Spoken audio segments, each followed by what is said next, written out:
At ito na po yung huling pag-aaral natin patungkol sa paksa natin. Finally, matatapos na natin. Ano po?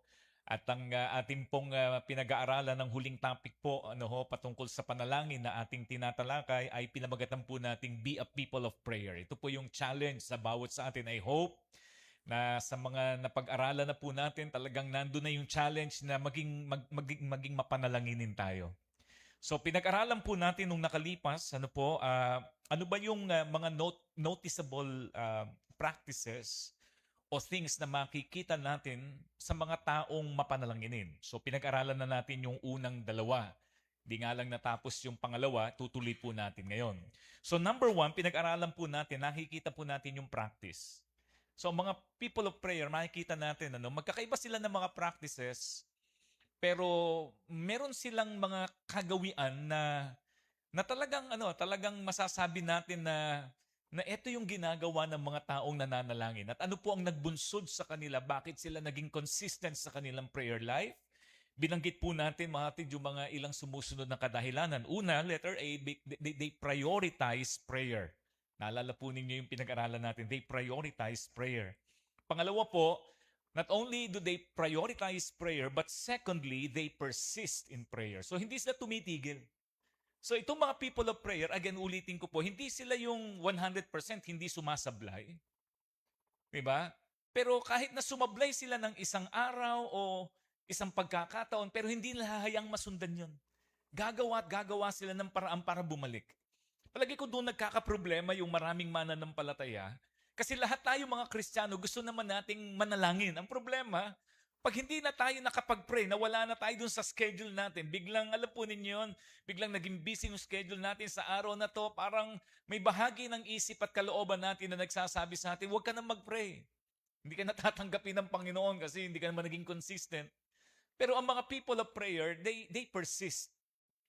Um, May mga pagkakataon, bunga ng hindi inaasahang mga dahilan ay hindi sila makapagpe-pray, pero they always see to it that they will go back sa pananalangin. Kaya sa buhay po natin, tayo ay patuloy na ini-encourage na mag-persist lang tayo sa panalangin. Huwag tayong panghihinaan ng loob. Di ba? May mga pagkakataon magpe-pray tayo na hindi natin nararamdaman. Pastor, parang wala kasi sa akin, hindi ko nararamdaman. Huwag kang titigil. Mararamdaman mo rin yan. Mararamdaman mo rin yan. Persist in prayer. Pangalawa po, pinag-aralan natin last week. Dito po natin itutuloy. Meron po tayong ilang mga points na tinalakay pero hindi natin natapos. Pero tatapusin natin yung point number 2 kasama po yung yung point number 3, yung last point po natin. Pinag-aralan na tinalakay din po natin yung kanilang perspective, not only their practice but their perspective. Yung pananaw nila patungkol sa panalangin. So pinag-aralan natin, bakit ba itong mga people of prayer, they persist, they prioritize prayer. Diba? Sapagkat they see God as their first resource, not their last resort. Okay? So ang pananaw ng mga people of prayer, ang una na lagi na resource natin ay lumapit at tumawag sa Diyos. Hindi yung siya yung huli. Hindi yung lalapit muna ako dito, pag wala na ako malalapitan, tsaka na lang ako lalapit sa Diyos. Baliktad. Ang mga people of prayer, kaya sila nananalangin palagi, they persist in prayer. Alam niyo bakit? Kasi para sa kanila, ang laging first sa lahat ng bagay, ano man ang pagdadaanan ko sa buhay, ang unang tatawagan ko at lalapitan ko walang iba kundi ang Diyos sapagkat siya ang may magagawa. Okay? Sa sitwasyon ko. Ito yung po yung number 2. They see every situation through God's sovereignty. So tinitignan nila that with God, nothing is impossible. Kaya Diyos ang may akda ng lahat ng bagay. All things will work together for good to them that love God. So kung ano man ang mga bagay na nangyayari, naiintindihan ko man, ine-expect ko man o hindi, pero dahil ang Diyos ang may kapangyarihang gumawa ng lahat ng ikakaayos nito, sa Diyos muna ako unang lalapit. Kung naniniwala at nananampalataya tayo na ang Diyos ang may alam ng lahat ng mga bagay na magaganap sa buhay natin, walang dahilan para hindi tayo laging manalangin. Pangatlo po yung number 3, pinag-aralan natin last week. Dito tayo natapos kung di ako nagkakamali. They see dependence as strength. Yung pagtitiwala, hindi lang nakikitang weakness. Hindi, kailangan ko gawin ko muna lahat bago ako lumapit sa Diyos. Hindi. Sa kanila, mga kaibigan, Hindi mo na nila gagawin yung kanilang magagawa kasi alam na nila na wala silang kakayanan without God. Without Christ. Kasi ang sabi ng Bible, I can do all things through Christ which strengtheneth me. Kaya kapag ang tao ang tingin niya na ang dependence sa Diyos ay kalakasan, mananalangin tayo palagi. Pero kapag ang tingin natin, ang dependence ko ay sa sarili ko, hindi ako magpe-pray. Ihuhuli ko na Diyos. Gagawa muna ako ng magagawa ko. Hindi dapat ganon. Ang mga people of prayer, yung pagtingin nila na ang pagtitiwala at paglapit sa Diyos ay hindi kahinaan, hindi pagsasabi sa sariling wala akong magagawa, kundi pagsasabi may magagawa ako pero sa pamamagitan ni Kristo at sa pamagitan ng biyaya na ibinibigay niya sa akin. So doon po tayo natapos last week. Ito po yung number 4, letter D. Okay, letter D. Patungkol po sa perspective ng mga people of prayer. Ito po yung pang-apat. They see delays as opportunities to trust. They see delays as opportunities to trust. May mga pagkakataon ating mga kaibigan na pe-pray pero hindi agad binibigay. Maraming mananampalataya kapag ganun ang sitwasyon at hindi ibinigay, anong ginagawa natin? Tumitigil tayo. Pero mga people of prayer, buo ang kanilang isip, matibay ang kanilang paniniwala na kung ang Diyos man, idinidelay kasi may plano siya. Hindi pa right time. Kaya anong gagawin ng mga people of prayer? Imbis na tumigil, imbis na magreklamo, imbis mga kaibigan na sabihin, Diyos, totoo bang nakikinig ka sa akin? Alam mo ba talaga, pinagdadaanan ko? Yung pagbibigay ng Diyos ng delay sa katugunan sa panalangin ng isang mananampalataya, tinitignan ng mga people of prayer as opportunity to trust God. To show that we truly trust the Lord. Kasi doon mo talaga maipapakitang nagtitiwala ka eh. Madaling magsabing nagtitiwala ako kapag tumingi tayo kagad at ibinigay kagad. Pero ang tunay na pagtitiwala sa Diyos na ipapakita kapag humihingi tayo pero may mga pagkakataong ang tugon ng Diyos is wait. Wait. Pero patuloy pa rin tayong nananalangin sa Kanya. So ang mga people of prayer, ang pananaw nila sa mga delays, hindi ito denial, kundi isang opportunity para mapatunayan ang pagtitiwala natin sa ating Panginoon. Ang mga people of prayer, mga kaibigan, they continue praying because they trust God's timing. Do you believe in God's timing? Do you trust God? Na siya ang may tamang panahon? He hath made everything beautiful in His time. Just trust His timing. Kung meron kang ipinagpe-pray at hindi pa ibinibigay, just trust His timing.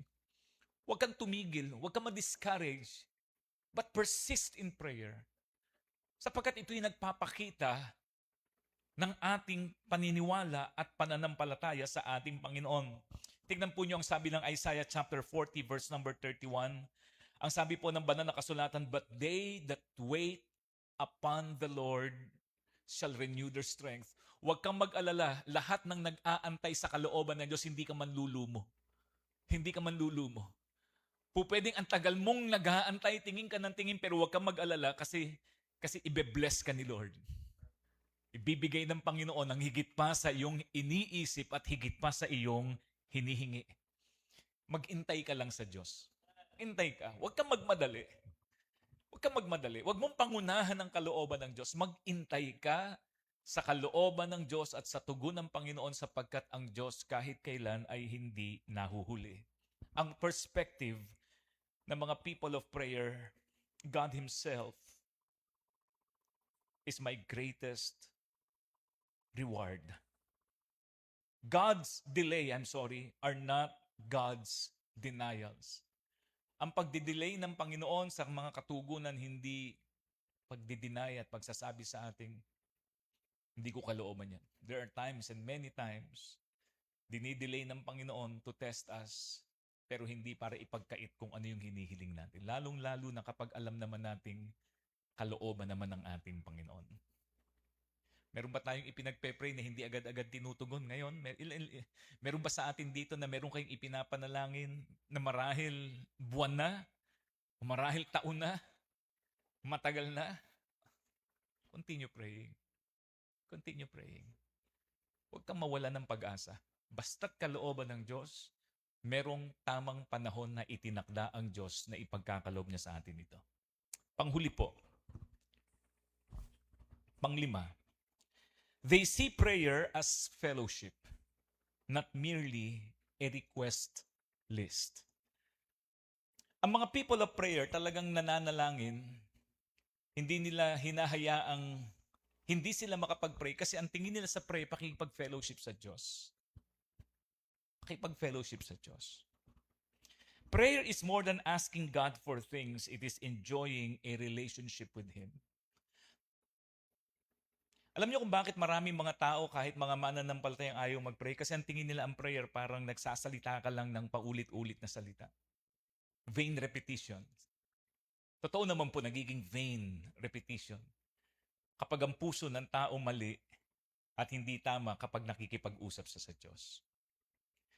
Ang pananalangin ay hindi pagsasabi ng ating mga kahilingan. Lagyan natin sa isipan natin, ang pagsasabi ng petitions is only part of praying, of prayer. Pero ang prayer ay pakikipag-usap sa Diyos. Pakikipag-fellowship sa Diyos. At kapag naramdaman natin ang fellowship, yung tunay na pakikipag-fellowship sa Panginoon, iba po ang pakiramdam, ang saya, no?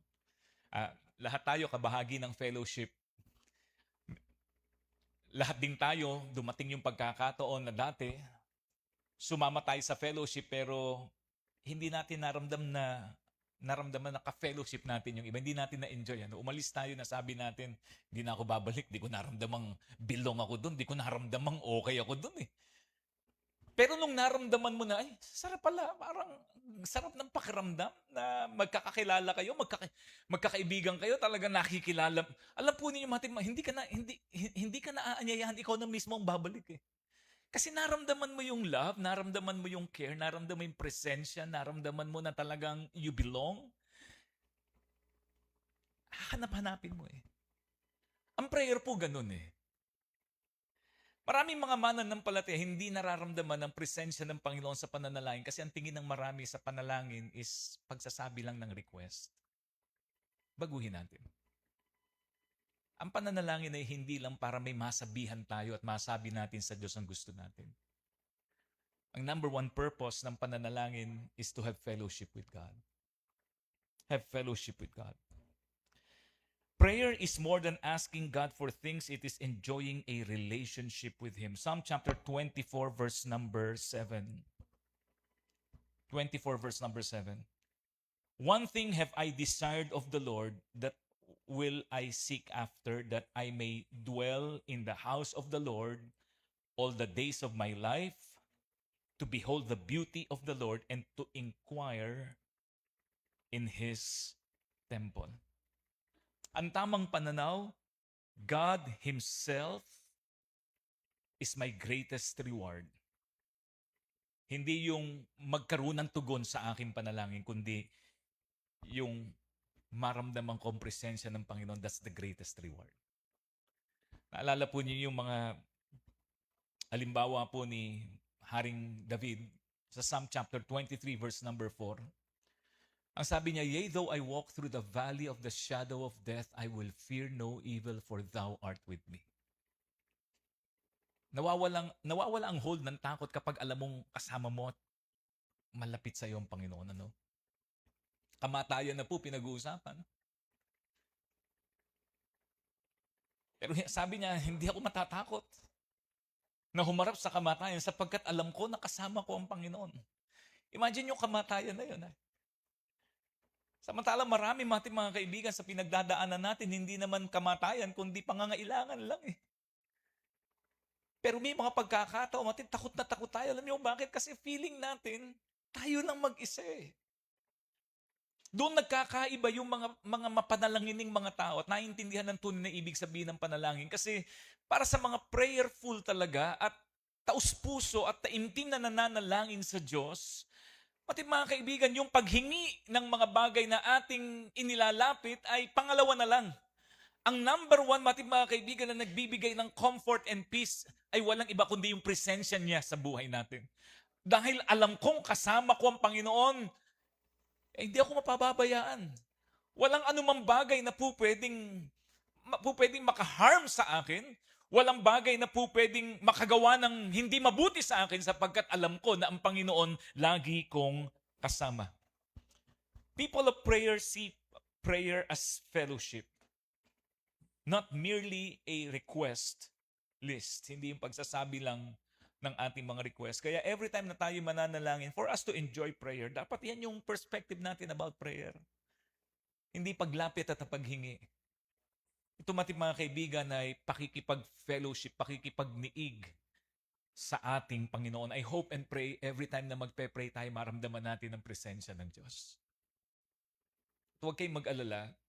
Kapag sincere ang puso natin sa paglapit sa Diyos, hindi po pwedeng hindi niya ipaparamdam sa atin ang kanyang presensya. Magugulat po kayo kapag naramdaman natin ang presensya ng Diyos sa pananalangin, makakalimutan na ninyo yung mga request ninyo. Kasi ma-overwhelm tayo ng presensya ng Panginoon. Mapapasalamatan lang natin ang katotohanan na Panginoon, ikaw na po bahala sa buhay ko. Wala po akong takot sa nararamdaman ko sapagkat alam ko na hawak mo ang lahat at pinagdadaanan ko. Magugulat po kayo, natatapos ang prayer natin. Hindi ko pala nahingi yung panalangin ko, yung prayer request ko. Hindi ko yata nasabi yung need ko. Alam niyo kung bakit? Kasi ang presensya ng Panginoon, magkaroon at maramdaman mo lang yon, alam mong ayos na lahat. I will never leave thee. I will never forsake thee. Pangatlo po, pangatlong bagay na meron po ang mga people of prayer ay ito. Ito po yung third and the last, their pleasure or delight in prayer. Their pleasure and delight. Yung una, their practice, their perspective. Yung pangatlo po, ang mga people of prayer, yung galak nila sa pakikipag-usap sa Diyos. Philippians 4:6-7, sabi ng Bible, "Be careful for nothing but in everything by prayer and supplication with thanksgiving, let your requests be made known unto God." Ang sabi ng Bible, "And the peace of God, which passeth all understanding, shall keep your hearts and minds through Christ Jesus." Ito yung pleasure eh. Alam po ninyo yun, yung delight. Kasi alam mo, na kapag nakipag-usap at dumalangin ka sa Panginoon ng taimtim sa puso at ayon sa kanyang kalooban, hindi mo kailangan mahawakan at matanggap yung kailangan mo para maging masaya ka. Yung makausap mo lang ang Panginoon, naramdaman mo ang kanyang presensya, magkakaroon ka ng kapayapaan. Hindi pa nangyayari, pero payapa ka na. Alam mong magiging mabuti sapagkat ang Panginoon will take care of it. Because God is in control. The pleasure and delight in prayer.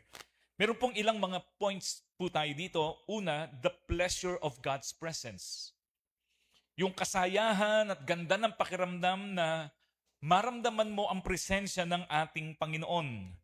Psalm chapter 16 verse number 11, yung sabi ng banal na kasulatan, "Thou wilt show me the path of life. In thy presence is," ano sabi? "Is fullness of joy." Sa presensya ng Panginoon, ito yung kabuuan ng ng kasayahan. Fullness of joy. At thy right hand, there are pleasures forevermore. Ano pang sabi ng Psalm 73 verse number 28? Ang sabi ng banal na kasulatan, "But it is good for me," ano sabi po? What is good for us? It is good for me to draw near to God. Mabuti para sa atin ng manalangin. Kaya po kung gusto natin mapabuti buhay natin, learn to pray. Prioritize prayer. Wag yung gagawin ko muna ang magagawa ko. Pupunta muna ako dito sa lugar na ito. Lalapitan ko muna siya. Hindi, lumapit ka sa Diyos kasi ito yung makakabuti sa'yo. Ito yung makakabuti. It is good for me to draw near to God. Ano pong katotohanan ng itinuturo sa atin ng mga talata? The greatest blessing of prayer is not the answer. It is the presence of God. Hindi yung sagot. Yung presensya ng Diyos sa'yo. Yung presensya ng Diyos na hindi ka iiwanan at dahil ang Diyos ay kasama mo palagi, huwag kang matakot kung anong gagawin sa ng ibang tao. Sapagkat ang Panginoon ang mag-iingat, ang Panginoon ang hahawak, ang Panginoon ang magbibigay ng kaayusan sa hindi mo kayang ayusin. Ang greatest blessing is not the answer to prayer. The greatest blessing is the presence of God in us. The pleasure of God's presence. Pangalawa po, let there be the pleasure of God's peace. The pleasure of God's peace. Ito po yung sinasabi dyan sa talata. And the peace of God, ito pong kayang gawain ng kapayapaan. Kapag may kapayapaan tayo ng Diyos, ito ang sabi, which passeth all, maiintindihan mo eh. Alam niyo, maraming bagay na hindi tayo maintindihan. Pero kapag payapa ang isip natin na nanggagaling sa Panginoon, maintindihan na all things will work together for good.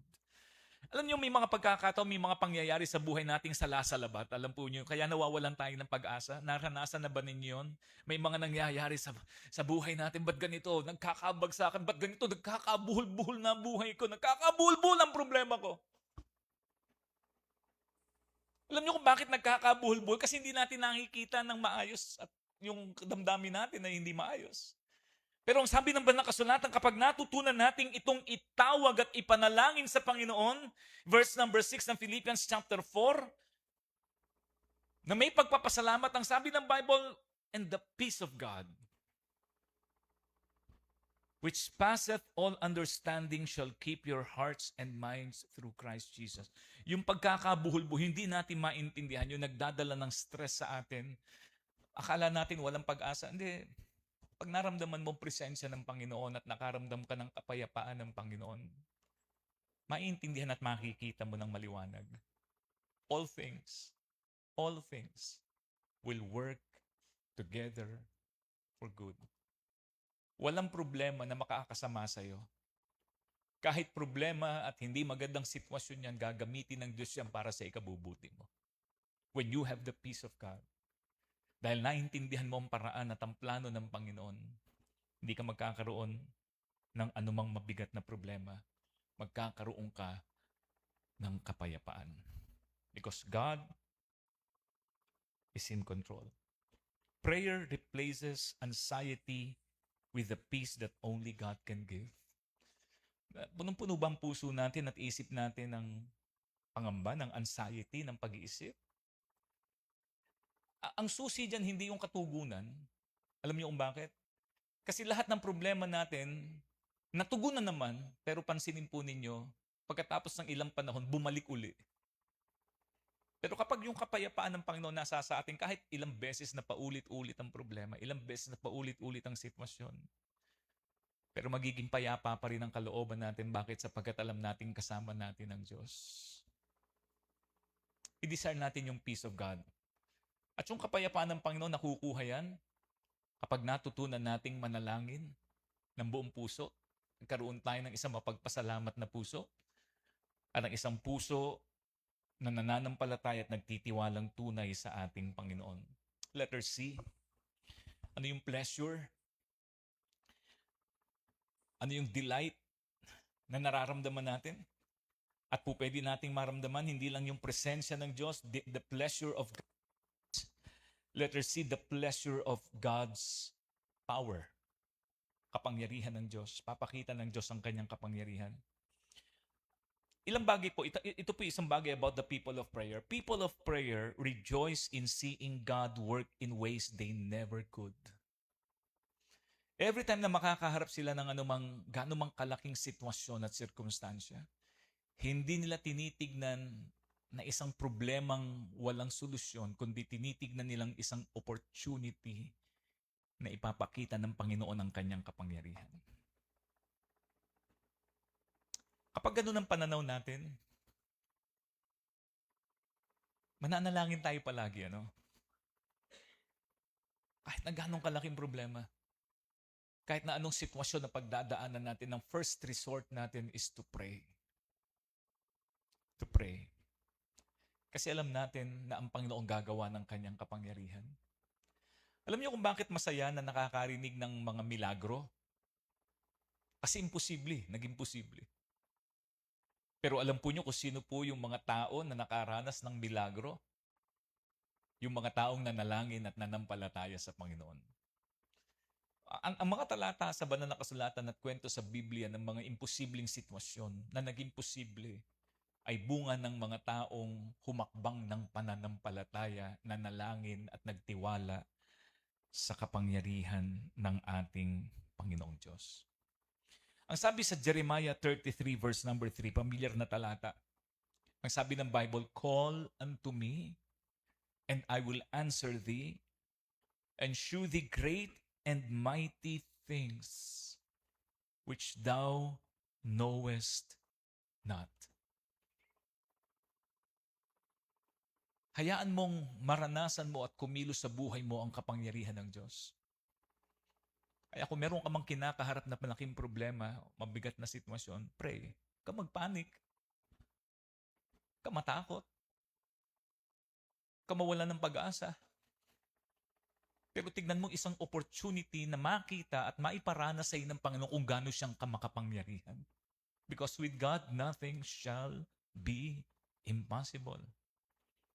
Walang imposible sa ating Panginoong Diyos.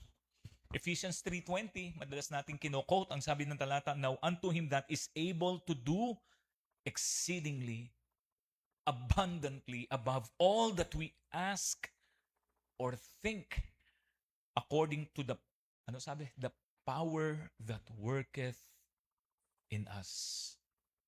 Pang-apat, the pleasure of God's promises. Pangako ng Panginoon. Alam po nyo, people of prayer find joy in trusting and experiencing God's faithfulness. Yun ang saya nila. Yun yung saya nila. Ang prayer ko po, humantong tayo doon sa pagkakataon na ang magiging saya natin sa pananalangin kasi alam nating totoo at mararanasan natin ang kanyang mga pangako sa ating buhay. I hope and pray. Nahahantong tayo sa ganung level ng pananampalataya at pagtingin natin sa pananalangin natin sa Diyos. Bibigay mo sa amin, Panginoon. Hindi lang po ako makakarinig ng patotoo ng iba. Gusto ko po isang araw ako ay magpapatotoo din. Na dahil pinanghawakan ko at sinampalatayanan ko ang pangako mo, naging totoo sa aking buhay. I hope and pray hindi tayo masisiyahan sa pakikinig lamang ng patotoo ng iba kung paano ang mga pangako ng Diyos ay naging makatotohanan sa kanilang buhay, kundi nawa nasahin ng bawat isa sa atin. Na mismong tayo makakaranas at isang araw tayo mismo ang magpapatotoo. Na totoo ang pangako ng ating Panginoong Diyos. 2 Corinthians 1:20, "For all the promises of God in Him are yea, and in Him amen, unto the glory of God by us." Hebrews chapter 10 verse number 23. "Let us hold fast the profession of our faith without wavering. For He is faithful." Ano sabi po? That promise. Tapat ang Diyos na nagbigay ng pangako. Tapat po ang Diyos na nagbigay ng pangako. Kaya ang magpapasaya po sa atin yung pangako ng Diyos. Amen? Pangako ng ating Panginoong Diyos. Katotohanan po patungkol dito, God's promises give confidence and hope in prayer. Ang pangako ng Panginoon ang siyang nagbibigay ng confidence at pag-asa sa ating pong pananalangin. Panghuli, panglima, number 5 and the last, dito po natin tatapusin. The pleasure of God's purposes. Saan ang gagaling yung pleasure natin? Sa purposes ng Panginoon, sa layunin ng Panginoon, bakit niya pinahintulutang pagdaanan natin ang lahat ng bagay na ipinapanalangin natin sa Kanya. People of prayer delight in aligning their hearts with God's will. May mga bagay na hindi natin kayang ipaliwanag, may mga bagay na hindi natin maintindihan, pero hindi natin kailangang intindihin. Ang kailangan lang natin is magtiwala. Pailalim natin ang ating mga buhay, pailalim natin ang ating sitwasyon sa kalooban ng ating Panginoon kasi may layunin ng Diyos. Ngayon, hindi mo pa nakikita. Pero isang araw, ipapakita sa iyo ng Panginoon. Ngayon hindi mo pa, Pastor, bakit ganun? Ngayon ganun pa tayo. Pero isang araw sasabihin natin, buti na lang. I'm sure lahat po tayo makapagsasabing naranasan natin yun. Meron tayong mga pinagdaanan dati na nagsusumilakbo pa ang damdamin natin. Panginoon naman, bakit ganun? Panginoon naman, bakit ganun? Bakit mo naman ganun? Panginoon, ba't hindi mo ginawang ganito? Pero ngayon, sinasabi natin, Lord, salamat po. Nakaranas na po ba kayo ng ganun? May magandang layunin ng Diyos. Ano? Magtiwala tayo. Yun yung magbigay sa atin ng kasayahan. Kung bakit tayo mananalangin. Kasi gusto nating sa pananalangin, ina-align natin yung kalooban natin sa layunin ng Diyos. Kaya nga makikita natin, mga kaibigan, ang sabi ng ating Panginoong Kristo in Matthew chapter 6 verse number 10. Sabi ng ating Panginoong Kristo, pagtuturo niya ng Lord's Prayer, ang sabi niya, Thy kingdom come, ano sabi? Thy will be done in earth as it is in heaven. Kung ano yung kalooban ng Panginoon. Si Mary, maraming hindi siya naintindihan. Pero nung natutunan niyang magtiwala sa Diyos, be it done to me according to thy word. Yun ang sabi niya. Naging masaya, kahit may hirap, kahit may takot, dahil po pwedeng pag-isipan siya, po pwedeng mapahamak siya sa sitwasyong kinalagyan niya, pero naging madali sa kanya kasi alam niya naman ang Panginoon may layunin sa lahat ng mga bagay na kanyang pinahintulutang mangyari at dumating sa ating mga buhay. God's purpose. The pleasure of God's purpose. Ano po ang katotohanan nasa likuran nito? The highest joy, again, is not getting our will done, but seeing God's will accomplished. Yan yung nagbibigay ng saya sa puso natin. Panginoon, hindi yung kalooban ko, kundi yung mangyayaring kalooban mo. Sasaya tayo kasi ang Diyos, walang kalooban na makasasama sa atin. Again, all things will work together for good. Just continue loving the Lord. Sundin mo lang ang kanyang kalooban at kanyang layunin. At lahat ng bagay, hindi mo man nakikita ngayon, pero huwag kang mag-alala, isang araw, pasasalamatan natin ng Diyos sapagkat ang kalooban ng Diyos kahit kailan hindi nagkakamali. Be a people of prayer. Be a people of prayer. Tumayo po tayong lahat.